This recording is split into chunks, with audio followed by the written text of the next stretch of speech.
Okay, well, thank everybody for coming. I'm Jay Standring. I'm the NOAA ProTech branch head. I joined NOAA in November 2016, so I'm coming up on just about 2.5 years with NOAA. I have a fantastic group of folks who work for me and with me, and also who I work for in AGO. About a team of 18 folks, a mix of government contractors. I want to thank you all for your service during our recent furlough. I know it's not easy having to deal with those situations, but welcome back. A little bit of my background prior to coming to NOAA as the ProTech branch head. I've done about 18 years in the civil service working for the Department of the Navy and the Marine Corps as well. And prior to that, so some of you I know here in the audience are contractors. I was also a contractor for 6 years for the Navy with 2 or 3 different companies. So I have a little bit of an idea of what the contracting folks go through as well as the government folks. I think we're going to do questions at the end as part of the webinar. I don't know if we'll take, frankly, the full hour. If I talk too fast, please ask me to slow down. And off we go to the races. Welcome to the 2nd annual installment of the ProTech update, by the way. And there we go. Okay, so this presentation is good for anybody who wants to hear or see it.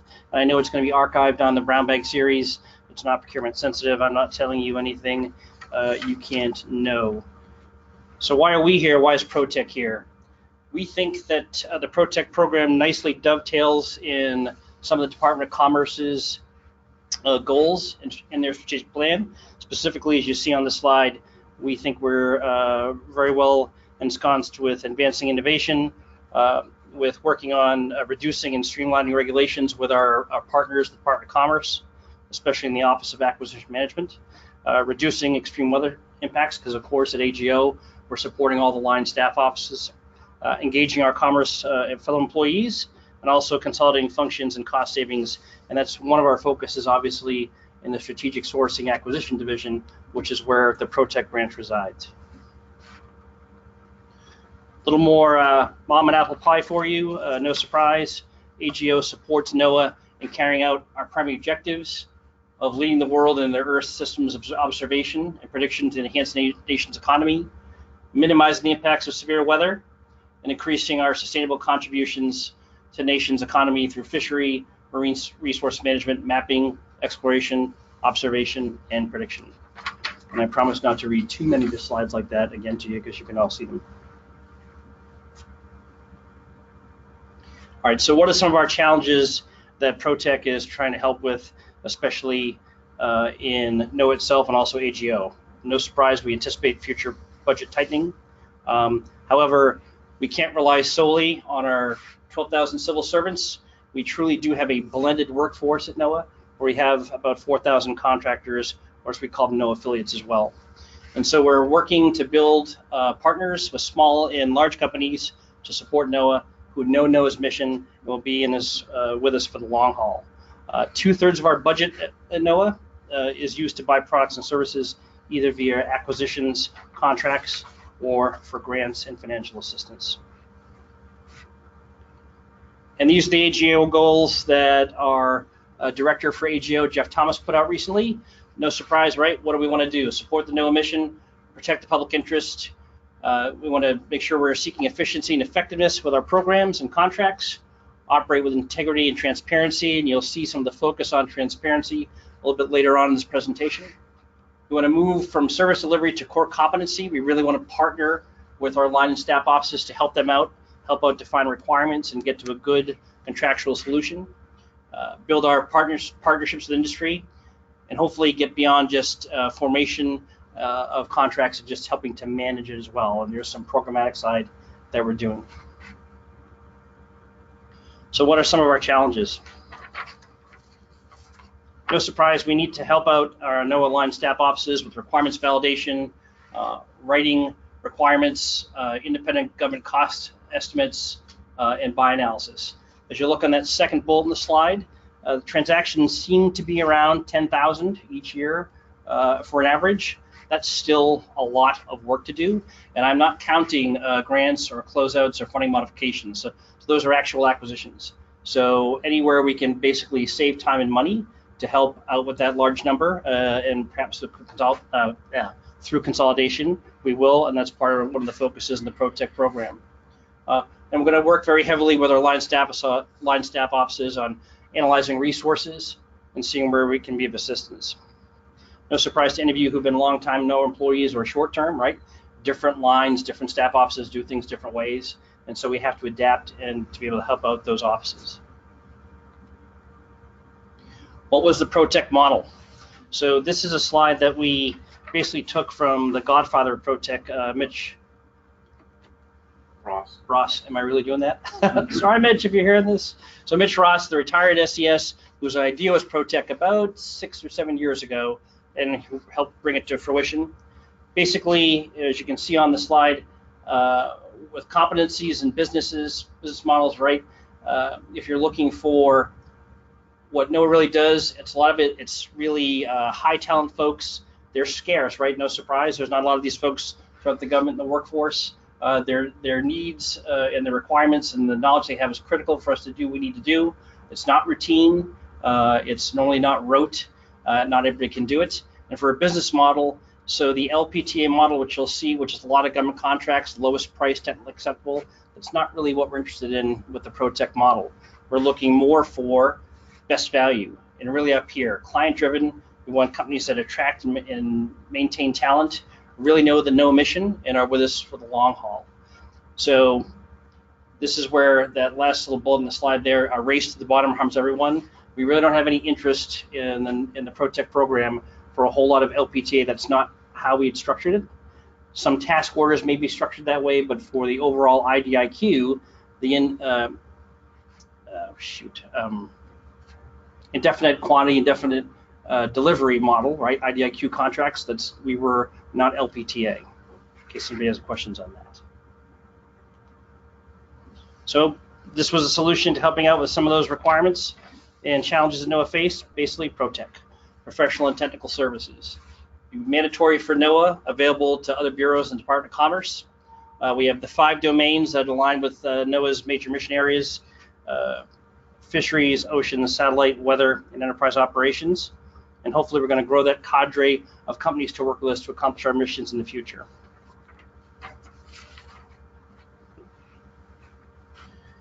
Each of the multiple award contracts, the IDIQ contracts, has a period performance for 5 years, a 2-year base and 3 1-year options. However, task orders issued in the last option year could last 5 years. So there is obviously some long-term support potential with ProTech. The ceiling for the whole program is $3 billion, and that's shared by all the domains through the entire period of performance. And we're going to work with our NOAA line and staff offices and our partners to gracefully transition current NOAA contracts that are not in ProTech to under the ProTech umbrella where it makes sense to do so. So how are we going to help you all in the line and staff offices out there? We've started a NOAA ProTech PMO, Program Management Office. I have one of the account managers here today, and he can speak a little bit in case anybody has any questions on what the account managers do. But the account managers are our liaisons to get out and work with the line staff offices, developing the requirements, figuring out what the best solutions are, and working with the NOAA AGO contracting officers to make sure the task orders are strong and that they meet your needs. But also do bioanalysis, independent government cost estimation assistance. And frankly, we're not in the business of saying no. So we talk to clients all the time and try and find out what they need and try and get to a yes and how we can help them.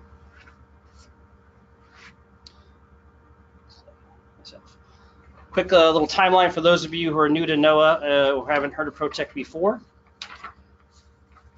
A lot of work done in the planning stages early on, 2015, 2016, to get the acquisition plan approved by our partners down at Department of Commerce, and then a fairly heavy 2016 and 2018.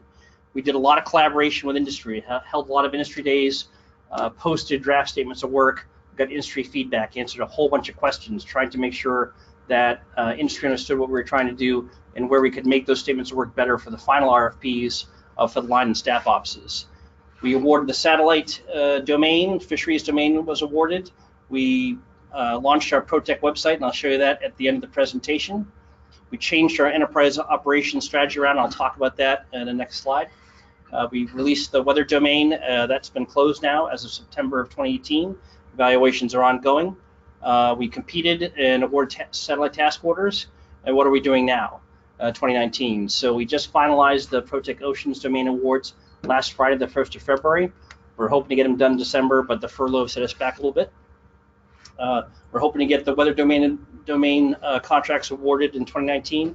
And no surprise, right? Nothing ever ends before you start doing something else. You just shift to start looking at ProTech 2.0 planning. So that basically is just a graphic slide. Obviously, the green and where I'm not really worried anymore about what's going on. And we're hopefully going to get the weather domain awarded in 2019. When I talked about the enterprise operations strategy, enterprise operations was kind of the kitchen sink. It was the least scientific of all the domains, and it was what we called the rather generic program support, business, finance, outreach, those types of things. However, as we worked with the Department of Commerce on the enterprise operations strategy, it became clear that Commerce has an enterprise solutions office in their acquisition management office, and there might have been some duplication of effort there. So instead, we work with Commerce as Commerce starts to ramp up their office and their contracting vehicles.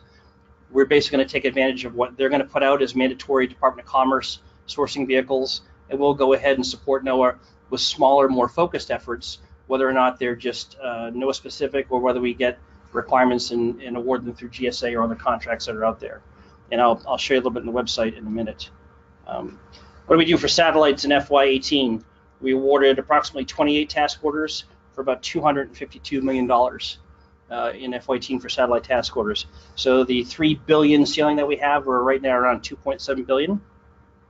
What are we doing this year? The main focus will be, now that fisheries has been awarded and oceans has been awarded, is to start awarding, putting out task orders for competition there and taking a look at, as I mentioned, the current NOAA contracts that are out there and what we can transition to those domains as well.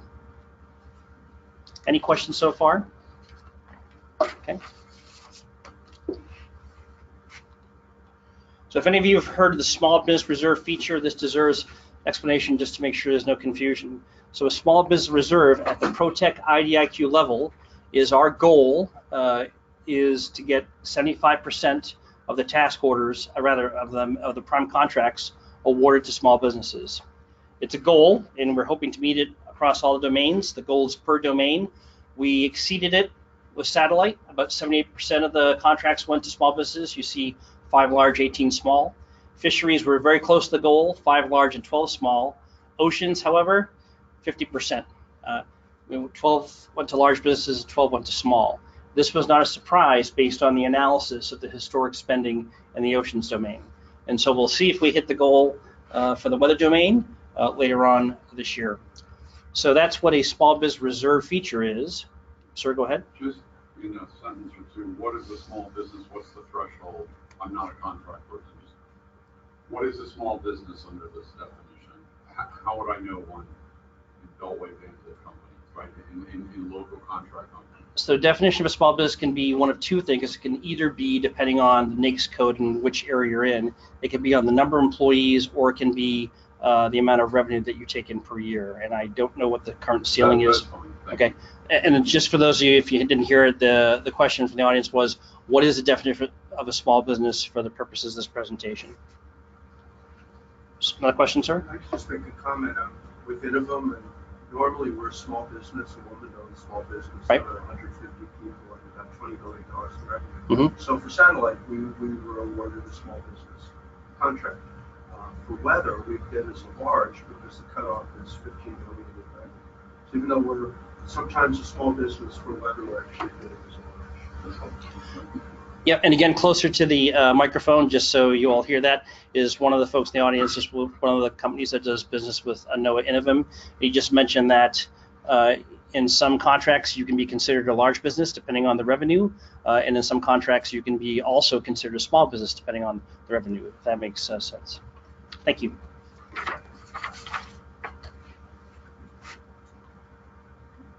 So what does the PMO do? Again, the program management office, we're going to have an account manager assigned to each of the domains. We also have a staff that are helping out the account managers with some tools that we're developing for helping out discovering requirements and some cost estimates. And there'll be other things in the near future that once we develop them I can talk about. But basically, the account managers are your go-to people to go to basically liaison and work heavily with line staff office on requirements, and also to work with our industry partners who are the vendors, and also to work with our fellow AGO divisions, because the AGO divisions are the ones who are going to be releasing the task order competitions. And so that's how this works. My program does the IDIQ level contracts, and then your normal acquisition divisions, Eastern and Western, wherever the locations are, whether it's Norfolk, Seattle, Kansas City, or where am I forgetting? Boulder, thank you very much.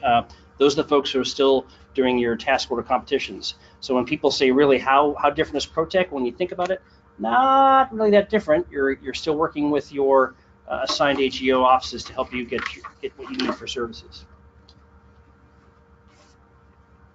Okay, so we have a website. If you haven't seen it yet, I recommend take a look at it. Can we bring the website up? Let me just do it at the end of this. I'll talk about the first 2 slides and then we'll do it. And so those of you, if you haven't seen it, we'll just run you through a couple things. What I want to mention, so it's protechservices.noaa.gov, and we've got a lot of good data there. We've got, when you look on the About pull-down menu, you're going to see news and events, and we're constantly trying to update that with new relevant information. There's a domain-specific page, and I'll go through that in a minute. There's a little link for the PMO, explains what the PMO does and how to come in and contact us with questions or concerns. We have our ordering guide there posted as well. There's a resources tab, and the resources has a whole bunch of PowerPoints and training for folks. Any questions? We'll be revamping those now that we're into a 1.5 years of project execution, because frankly, there's some stuff that people use and stuff people never looked at, right? So if there are things that truly aren't helpful, we're going to remove those and make sure that we keep it relevant and accurate. And then the contact section as well. Each domain page has its separate bunch of information that we hope you'll find helpful. And I'm just showcasing the satellite one here. Fisheries looks similar to this. Oceans looks similar to this right now.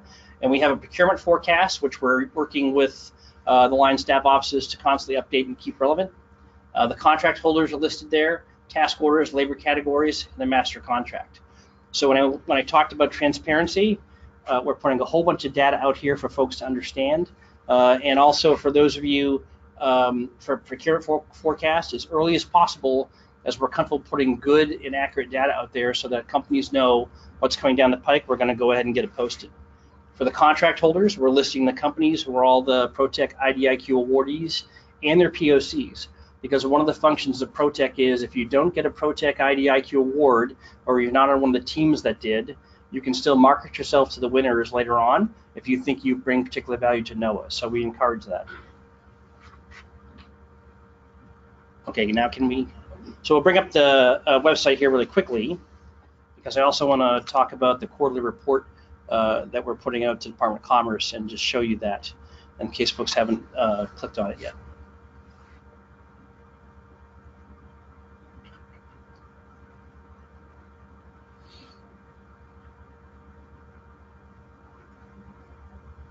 And so if you go up to the quarterly report, yeah.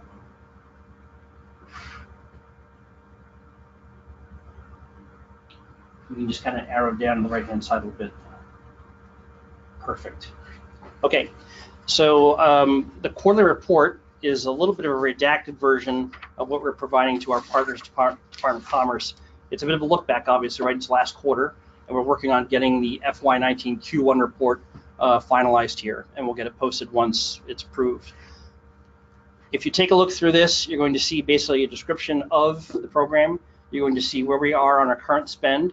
You're going to see a list, particularly right now, obviously, because it's a look back. You're going to see all the satellite task orders for FY18. You're going to see the periodicity of the dates, what they were for, who got the contract, and for how much. Okay, so basically, we're doing your market research for you.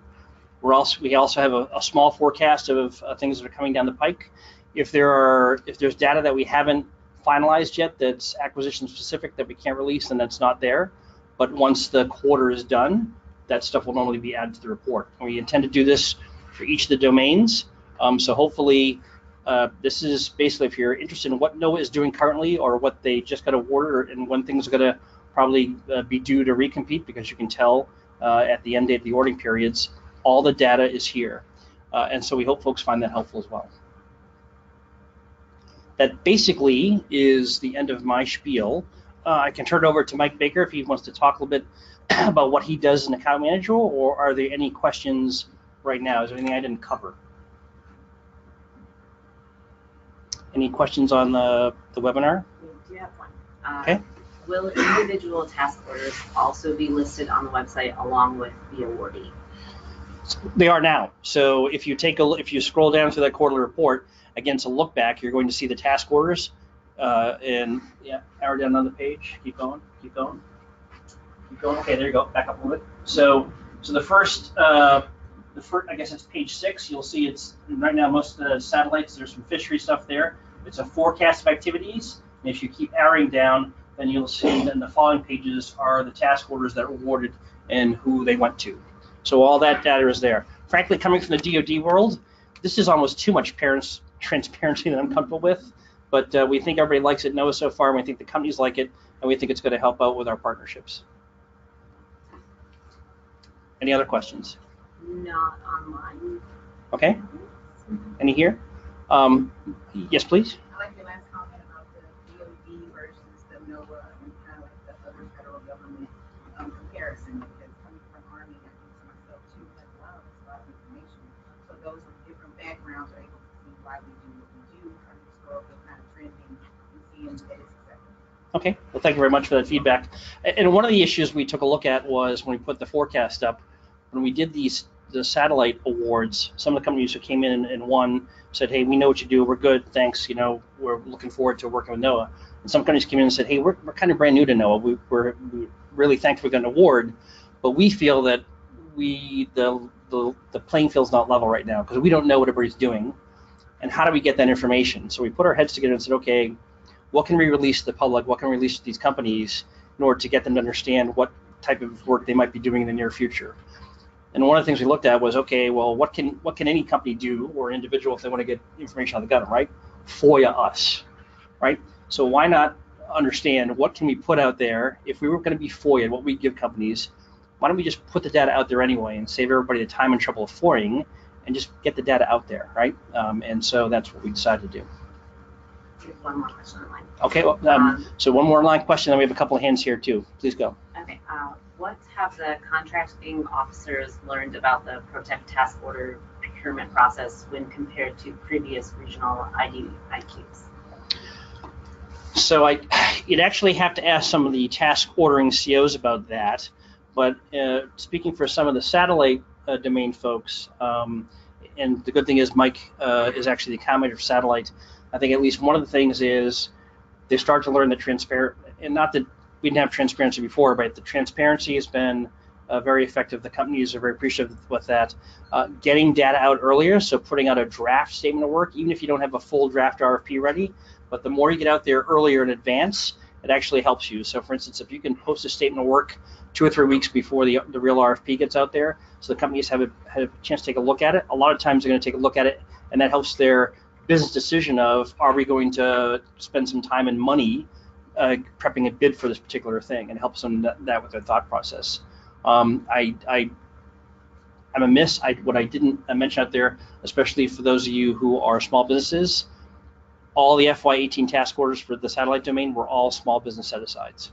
So basically, the task ordering COs worked with our ProTech PMO and took a look, and also with our NOAA Small Business Office, and said, hey, can we get this done via small business? And the answer was, we think we can. And so while the large businesses were not happy with that answer, right, we also know that some of the small businesses are partnering with large businesses as well. But that's what happened with the satellite domain so far in FY18. Will that happen in every single domain? I can't do that crystal ball right now. Again, our quarterly report, right, it's a quarterly look back. But so far, the small businesses are quite happy with how things are going. And what does it help you do as clients, right?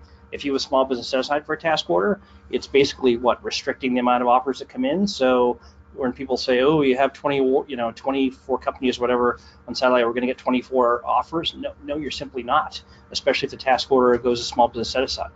So. Sir? With respect to the small business reserve, was any thought given toward counting the actuals of the subcontracting plan toward those goals? It was only based on the prime. Only the prime? Okay. And then, with respect to the small business reserve, was any thought given toward counterclaiming the actuals of the subcontracting plan toward those goals? It was only based on the prime. Okay. Large businesses had to submit a small business subcontracting plan. Smalls did not, obviously. Okay. I wanted to just make a comment. Oh, I'm sorry to interrupt. So just so for the folks out there who might not have heard the question, because she keeps reminding me to do that. The question was how do we count the small business participation at the ProTech IDIQ level? And the answer was the large businesses, when they offered in who were primes, had to submit a small business subcontracting plan. The smalls don't. Okay, sorry, next question. Just a comment. I work in regulatory programs for fisheries. We have a lot of litigation. We have a lot of FOIA, often related to litigation. I urge all of our programs to be as transparent as possible because it's a huge administrative burden to deal with FOIA. If you're another agency, you say, wow, that's a lot of information. Well, you maybe never dealt with 15,000 responsive FOIA comments. So again, that's just to be commended. That is open and transparent government. If it's FOIA-able, we should try to make it available so you don't have to send a FOIA to save everybody a lot of time and trouble. I'm just giving you good feedback. Thank you very much. And I'm not the smart guy. This wasn't my idea, right? This was my. But it's a great thing, and we're hoping that other agencies take a look at it and decide they might want to kind of copy this model because we think it'll be beneficial.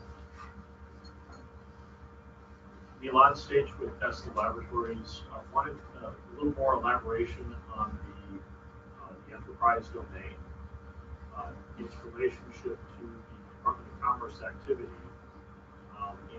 and on the slide that showed the different domains, it didn't show an award date for that. So is that in the process of going to be repeated or being completed? So let's do this if you would, on the website. So the question is about the enterprise operations domain. If you go back to the enterprise, go to domains, the full down here, and then just go to the enterprise one.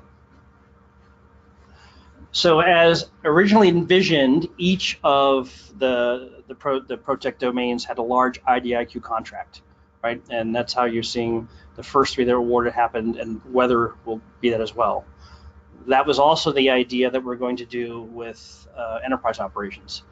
We posted the draft statement of work, and it was a little bit clear to us then when we posted it way back, I think in March of last year, that this thing is really kind of too big, and it was just so broad. And we got, I think, 500 questions to the draft statement of work, and we tried to then cut down the statement of work and remove some elements that weren't really common, we thought, and I think we took out facilities management, and I'll think of whatever else we remove, but we tried to make it smaller.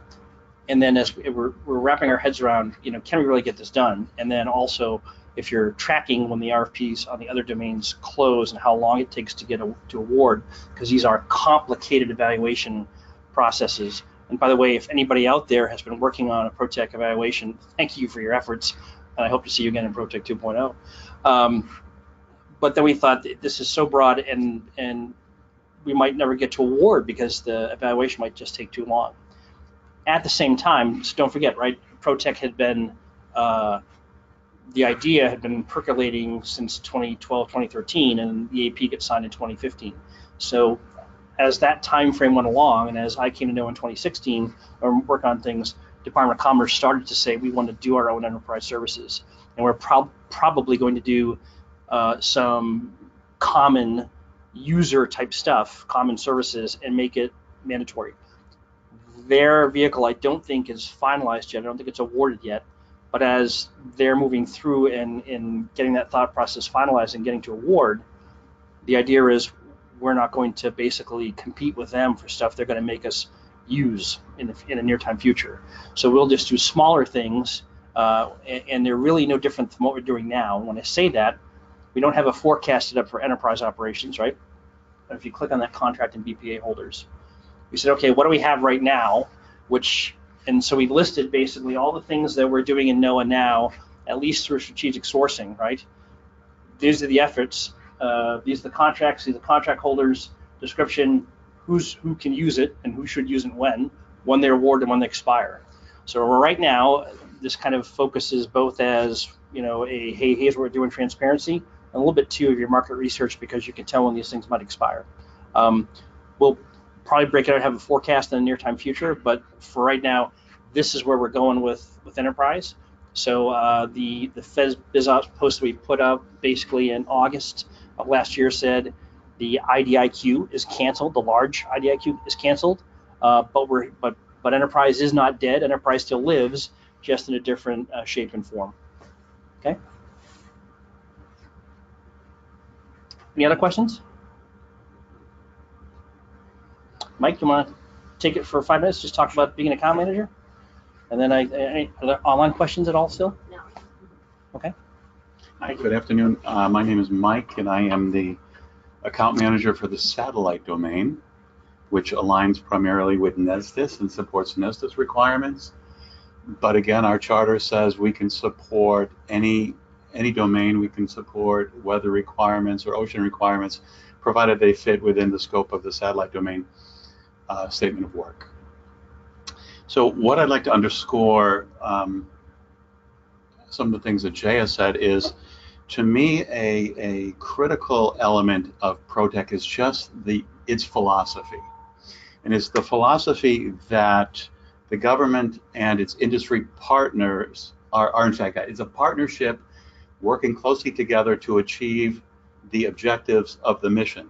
It's not an opposition, where it's not a client-server relationship, it's a partnership, right? And the way that partnership works best is if upfront you do a very good job of defining what you want from industry, and in fact, this is where the transparency comes in, because the more and better you inform industry of what you need, the better they will be able to serve your needs. So we engage very heavily with industry, and there are companies we meet with on, say, a monthly basis to understand what they think of the program and what adjustments to the program might better serve industry. And again, generally speaking, what's good for industry is good for the government, allows them to provide higher quality, more responsive products and services. I really can't emphasize that enough. And also, there's an acknowledgement that we don't, you get what you pay for, right? And if you go to the lowest bidder, odds are you're not going to get your highest quality services. So there's this idea of best value, where we're not saying the highest price gives you the best services. We look and we do trade-offs. We say they're a little bit higher, but they have clear demonstration, a well-established history of meeting our requirement, and they've also proposed a couple innovations that really intrigue us. So although we may be paying more for this vendor, we believe we're going to get much more in return. So it's a more strategic type of thinking, rather than, it looks like this company can do the job, they're cheap, let's give them a try.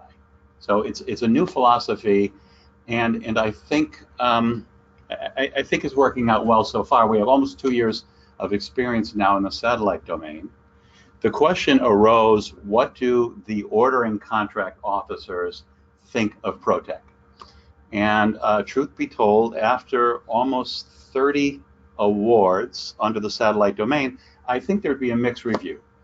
That some ordering contract officers, in the case of NESDIS, they work out of the 11th floor, they're here.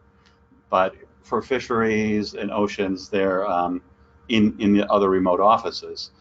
And some COs have engaged us very deeply. They've come to us and said, you know, this program really doesn't understand how to build a high quality IGCE. Can you help them out? And in the PMO, we have that expertise, so we can offload that from the CO. We go to the program and we say, okay, let's build this IGCE together, and we can support the development of the requirement. What's a really good high quality requirement that clearly informs all contractors, right? A danger we see frequently is a requirement is written that only the contractor currently doing the work really understands what's going on here. And we have a very discriminating eye when we read through contracts technically and say, you know what, this isn't clear. A new contractor, right? We want to infuse new thinking.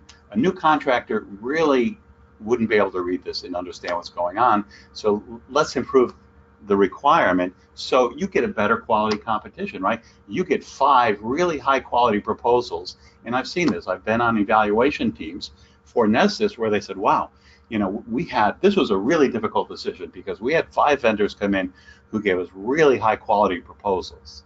And in the end, that's what you want. So again, it's that partnership and informing industry, giving them very good information what you want, so they can in turn give you good solutions. Let's see. I don't know if I have any other comments from my experiences. If there are any questions. Okay. All right. Thank you. Good to go?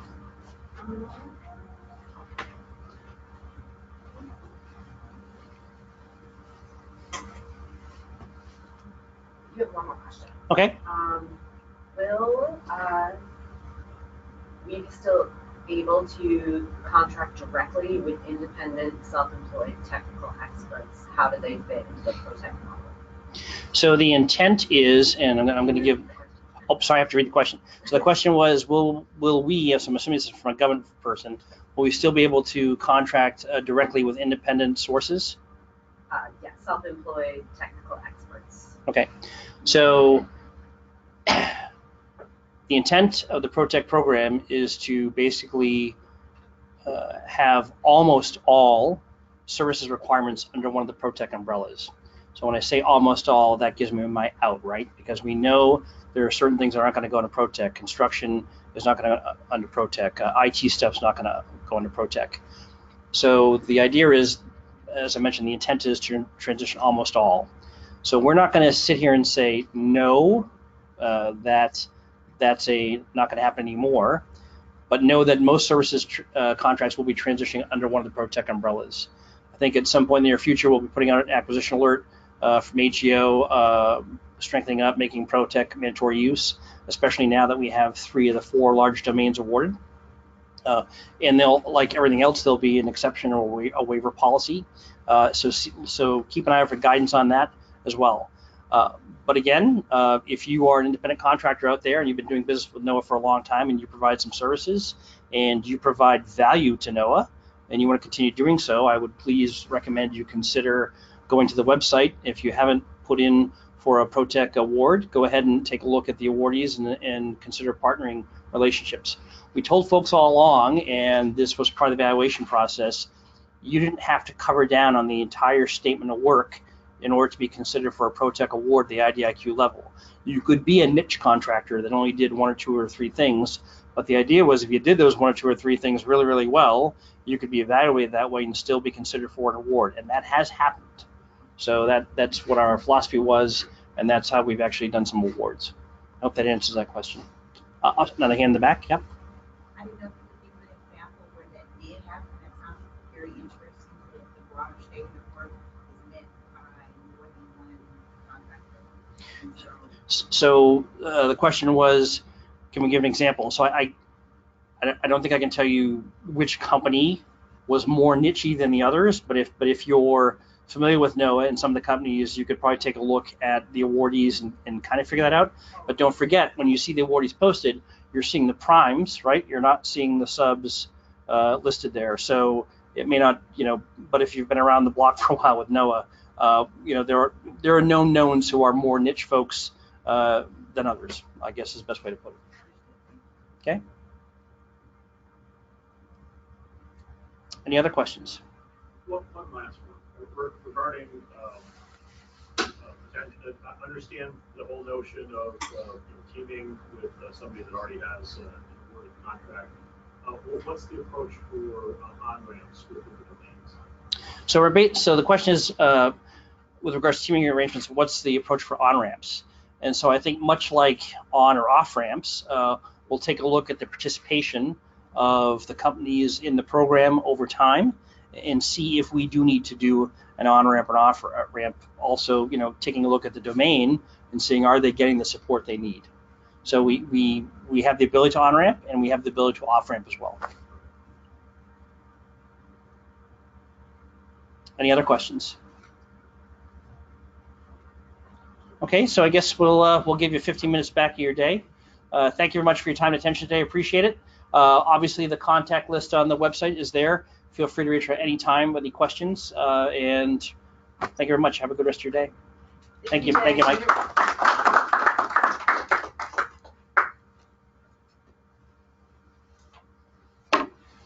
Good job.